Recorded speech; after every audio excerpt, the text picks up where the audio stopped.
ఆవిడ we respect her గౌరవనీయులు శ్రీమతి సోనియా గాంధీ గారిని కూడా లెటర్ రాయించారు. ప్రతి ఇంటికి పంపారు. ఇది ఏం రాశారు అధ్యక్ష ఇందులో? మేము అధికారంలోకి వచ్చిన 100 రోజుల్లోనే మా గ్యారంటీలు అమలు చేస్తామని మీ తల్లిగా మాటిస్తున్నాను. పాపం అమ్మగారి చేత కూడా అబద్ధం చెప్పించారు. అంటే మీరు చేసిన పని ఏంది అధ్యక్ష? సోనియా గాంధీ గారి చేత లెటర్ రాయించి ఆ అమ్మగారి ప్రతిష్టకు మసకబారే విధంగా చేశారు. రాహుల్ గాంధీ పరువు తీశారు. బాండ్ పేపర్ ఇజ్జత్ తీసేసింది అధ్యక్ష మీరు. అధ్యక్ష ఈరోజు తీరా 6 గ్యారంటీల అమలుకు చట్టబద్ధత చేస్తారని ప్రజలు పాపం ఎంతో ఆశగా ఎదురు చూశారు. కానీ జరిగింది ఏమిటంటే అధ్యక్ష, ఆశగా ఎదురు చూస్తున్న ఆ ప్రజల కళ్ళల్లో దుమ్ము కొట్టారు. ప్రజలను పక్కదో పట్టించేందుకు మొదటి అసెంబ్లీ సమావేశాల్లో వాళ్ళు ఏదైతే 6 గ్యారంటీలకు చట్టబద్ధత కల్పిస్తారనుకున్నామో అది లేకుండా శ్వేతపత్రాల పేరిట మొదటి శాసనసభలో కపట నాటకం ఆడారు. చట్టబద్ధత ఏమైందని అడుగుదామందంటే రాహుల్ గాంధీ గారు అయితే ఢిల్లీలో ఉంటారు. చట్టబద్ధత హామీ ఏమైందో ఏ కాంగ్రెస్ నాయకులు కూడా దాని గురించి మాట్లాడరు. ముఖ్యమంత్రి గారిని అడుగుదామంటే ఆయనను గౌరవ ముఖ్యమంత్రి గారిని మాట్లాడిచ్చే వశం కాదు అధ్యక్ష. ఆయనను మాట్లాడిస్తే ఇక ప్రతిపక్షం మీద రగిలిపోతారు, ఫ్రస్ట్రేషన్తో పగిలిపోతూ మాట్లాడుతుంటాడు. ఆయన మాటలు ఎట్లుంటాయంటే అధ్యక్ష, ఆయన మాటలు పేగులు మెడలేసుకుంటా, కనుగుడ్లతో గోటీలాడుతా, లాగుల తొండలు జొర్రగొడతా, పండబెట్టి తొక్కుతా, గోసి ఊడగొడతా, లాగులు ఊడగొడతా అంటూ రాక్షస భాషలో చెలరేగిపోతుంటే పాపం సామాన్య ప్రజలు ఈ ముఖ్యమంత్రి గారిని చట్టబద్ధత ఏమైంది, 6 గ్యారెంటీలు ఏమైందని అడిగే ధైర్యం ఉంటుందా అధ్యక్ష? అధ్యక్ష హరీశ్రావు గారు బడ్జెట్ పైన మాట్లాడండి. ఇది నేను మాట్లాడలేను. గౌరవ సభానాయకుడు అన్న మాటలే యాద్ చేసిన. బడ్జెట్ ఉన్నది అది అయితే అధ్యక్ష. ఓకే అధ్యక్ష ప్లీజ్. అధ్యక్ష అయితే అధ్యక్ష ఒకరోజు గౌరవ ముఖ్యమంత్రి గారు అల్లూరి సీతారామరాజు గారి కార్యక్రమానికి వెళ్ళారు హైదరాబాద్లో. నేను అనుకోకుండా టీవీ చూస్తున్నాను. అల్లూరి సీతారామరాజు గారి జన్మదిన కార్యక్రమం అనుకుంటా వెంకయ్య నాయుడు గారు వేదిక మీద ఉన్నారు. ఆ వేదికలో మాట్లాడుతూ వెంకయ్య నాయుడు గారు కొంతమంది ప్రముఖులు రాజకీయాల్లో భాష బాగలేదు, రోజు రోజుకు దిగజారిపోతుంది, బడ్జెటే దిగజారిపోతుంది అంటే ముఖ్యమంత్రి గారు ప్రామిస్ చేసిండు ఆ రోజు, ఇక ఈ ఆలట్ నుంచి నేను భాష మార్చుకుంటా, మంచిగా మాట్లాడతా అన్నాడు. కానీ మార్చుకోలేదు. సరే అధ్యక్ష.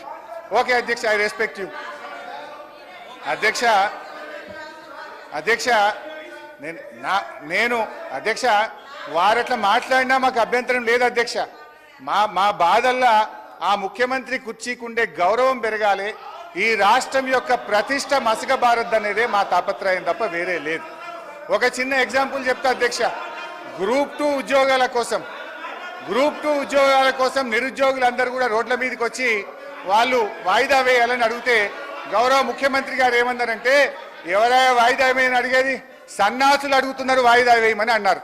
అన్నాక 3 రోజులకే వాయిదా వేసింది. మరి ఇప్పుడు ఎవరు సన్నాసులు అంటే? నేను అనేది ఏంటంటే అధ్యక్ష, దయచేసి అట్లా మాట్లాడకూడదు. అదేవిధంగా మోతీలాల్ అనే ఒక నిరుద్యోగి నిరాహార దీక్ష చేస్తే ముఖ్యమంత్రి గారు ఏమన్నారంటే, ఆయన అప్లికేషనే పెట్టలేదు, ఆయనకు అసలు హాల్ టికెటే లేదు అన్నాడు. తెల్లారైన 3 హాల్ టికెట్లు బయట పెట్టిండు. ఎవరి గౌరవం దెబ్బతిన్నది? మేమనేది ఒక ముఖ్యమంత్రి స్థాయిలో ఉన్నప్పుడు బాధ్యతాయుతంగా మాట్లాడితే రాష్ట్ర గౌరవం బాగుంటుంది, వారికి కూడా మంచిగా ఉంటుంది. ముఖ్యమంత్రి గారి రాజకీయ రొదలో తిట్ల దాడిలో 6 గ్యారంటీల చట్టబద్ధత ఏమైంది మహాప్రభు అనే ఒకటి సార్ గౌరవ సభ్యుడు హరీష్ రావు గారు దాదాపు 1.5 గంట అయింది సార్ మాట్లాడబట్టి. 1.5 గంటకెళ్ళి ఒక్కసారి కూడా ఆయన బడ్జెట్ మీద మాట్లాడకపోగా ఆయన భయపడతారు సార్. ఒకటే సార్, ఆయన గ్యారంటీలు అంటున్నాడు సార్. గౌరవ హరీష్ రావు గారు మాట్లాడిందంతా కూడా సభని తప్పుతో పట్టించేదిగా ఆయన మాట్లాడి చూస్తున్నాడు సార్. 1.5 గంటకెళ్ళి ఆయన వస్తా ఆడికే సార్. ఆయన గ్యారంటీల విషయం అంటుండు సార్. గ్యారంటీల విషయం అంటున్నాడు. 2001లో ఆయన పార్టీ పెట్టినప్పుడు సార్, కొండా లక్ష్మణ్ బాబుజీ గారి ఇంట్లో పార్టీ పెట్టినప్పుడు నేను తెలంగాణ పార్టీ పెడుతున్నాం, రాష్ట్రాన్ని తెలంగాణ వచ్చే మొట్టమొదటి ముఖ్యమంత్రి దళితుడు అవుతాడు, దళితుడిని చేయలేకపోతే మెడ మీద తల తీసుకుంటా అని ఆ రోజు ముసలైనవి సార్. అబద్ధాలు అంటే వీళ్ళై గ్యారంటీలు అంటే వీలే మోసాలు సార్. డబుల్ బెడ్రూమ్ కడతా, డబుల్ బెడ్రూమ్ లో బిడ్డ అల్లుడు వస్తే ఎక్కడ వండుకోవాలి, బేకరీలో కట్టేసుకోవాలి.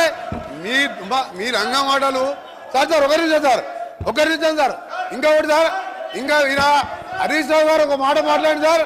హరీష్ రావు గారు 24 గంటలు కరెంట్ ఇచ్చినా అన్నాడు సార్. 24 గంటలు కరెంట్ ఇచ్చినా అంటే నేను ఒక సబ్స్టేషన్ సార్ బండ సోమవారం అనే సబ్స్టేషన్కి వెళ్ళాను. అక్కడ ఆపరేటర్ బస్ అయిన ఆపరేటర్ వీడియో రికార్డింగ్ ఉన్నది. నేను నా సర్వీసులో 9 ఏళ్ళు అయింది సార్. ఎలక్షన్ల ముందు 9 ఏళ్ళకెళ్ళి సర్వీసులో ఉన్నా. ఇక్కడ ఎప్పుడు కూడా 14 గంటల కరెంటు రాలేదని నాకు రికార్డు తీసి చూపిస్తే రాత్రి లా బుక్లు వాపసు తీసుకొచ్చాడు. మోసాలు, దగ, కుట్రలు, అబద్ధాలు అన్ని నేర్పింది ఎవరంటే అవన్నీ టీఆర్ఎస్ పార్టీ పుట్టిన తర్వాత పుట్టింది సార్. ఇలా దళితులు ముఖ్యమంత్రి ఉన్నారు సార్. ఆఖరి మా దళిత ప్రతిపక్ష నాయకుడు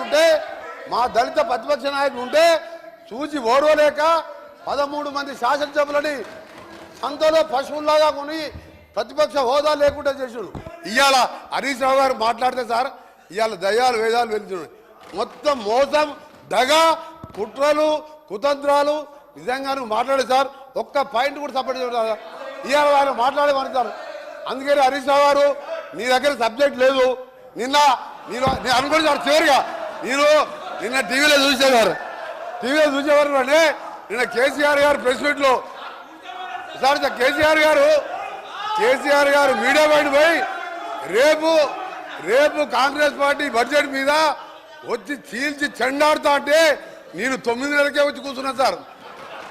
ఇక చీల్చి చెండాడుతాడు ఎవరి ఏం చెండాడు సార్. ఆయన వచ్చే మొగలు లేక ఈయనను పంపించిండు. మా బడ్జెట్ ఏమన్నా సార్ 72,000 కోట్ల అగ్రికల్చర్ కోసం 72,000 కోట్లు పెట్టాం. ఇరిగేషన్కి 22,000 కోట్లు పెట్టాం. చేసేదే బడ్జెట్లో పెట్టాం. ఇవాళ మీలాగా మోస బడ్జెట్ పెట్టలే. ఇవాళ చీల్చి చెండాడుతాయి సార్. కేంద్రం అన్యాయం చేస్తే, కేంద్రం తెలంగాణకి అన్యాయం చేస్తే సార్ కేంద్రం అన్యాయం చేస్తే చీల్చి చెండాడి మునగాడు ఒక్క మాటకెళ్ళండి సార్ నోట్లకెళ్ళి. ఇవాళ మేము మా ముఖ్యమంత్రి గారు మా డిప్యూటీ సీఎం గారు మంచి బడ్జెట్ ప్రవేశపెడితే ఇవాళ దాని గురించి మాట్లాడుతుంది సార్. నిజంగా ఇప్పటికైనా ఎమ్మెల్యే హరీష్ రావు సమాధానం చెప్పి మీ ప్రతిపక్ష నాయకులు రావాలని డిమాండ్ చేస్తున్నారు. కూర్చోండి ప్లీజ్. హరీష్ రావు గారు అదే డీవియేషన్ చేయొద్దని చెప్పాలి. మీరు ఇడికొచ్చుడు గారు. డీవియేషన్ చేయకపోతే ఇవన్నీ రావు. డీవియేషన్ చేయకుండా బడ్జెట్ మీద మాట్లాడండి. బడ్జెట్